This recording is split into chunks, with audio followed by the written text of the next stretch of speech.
When you hear the word economics, what immediately comes to mind? Now, for most people, it's a flurry of intimidating terms, let's say abstract graphs, complex statistics, discussions about inflation rates, and obscure interest formulas. It sounds dense, disconnected, and frankly, a bit boring, right?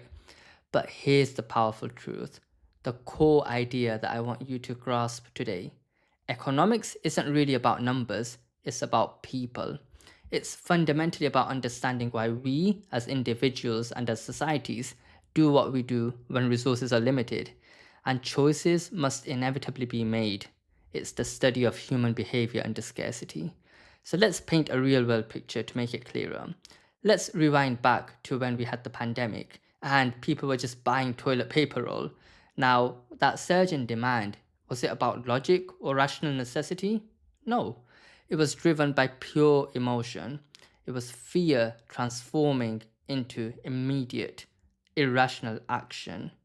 So, in fact, every single economic model, every theory, every graph that you see is ultimately a story about human behavior. Let's look at supply and demand. What is it really? So, it's a visual representation of how badly people want something versus how much of that it actually exists. Well, let's consider pricing. It's the value that we give to something based on lots of things like urgency, convenience, and even marketing. Let's go a bit more deeper into another common economic term, so inflation.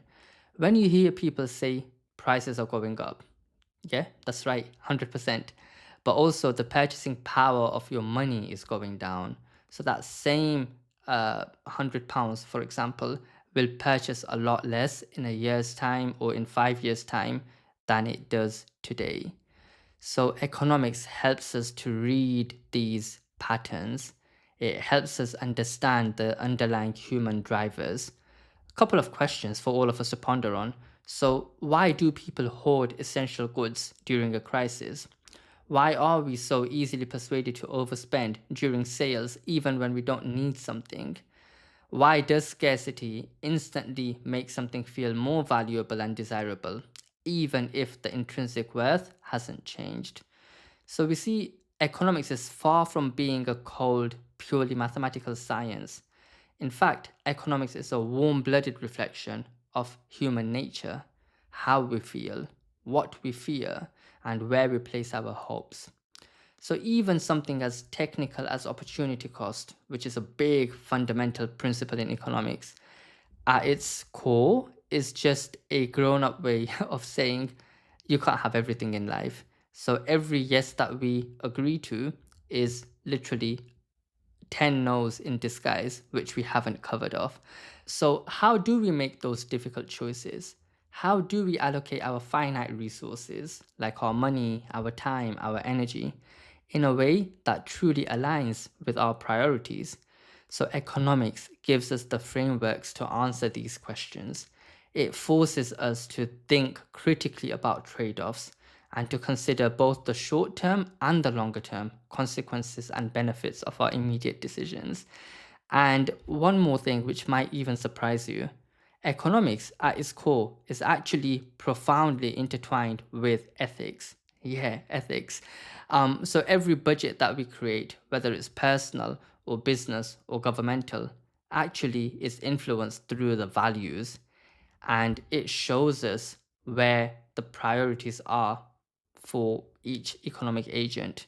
So, whether you're a student grappling with a new subject, a parent trying to manage household finances, a small business owner navigating market fluctuations, or just an individual trying to make sense of the complex world around you, understanding economics is truly about understanding people and understanding them for their motivations, their biases, their reactions will help us navigate life with a lot more clarity, empathy, and foresight. So, this is just the tip of the iceberg. We'll be diving even deeper and exploring stuff like behavioral economics, which will allow us to understand better how, for example, discounts seem to trick us. So, for now, let's just sit with this one thought. Every economic headline that we read, every market fluctuation, every financial decision is fundamentally a human story. And once you learn to read between those numbers, once you see the human motivations and stories behind them, you'll stop feeling intimidated by the world of finance and economics and start feeling profoundly empowered.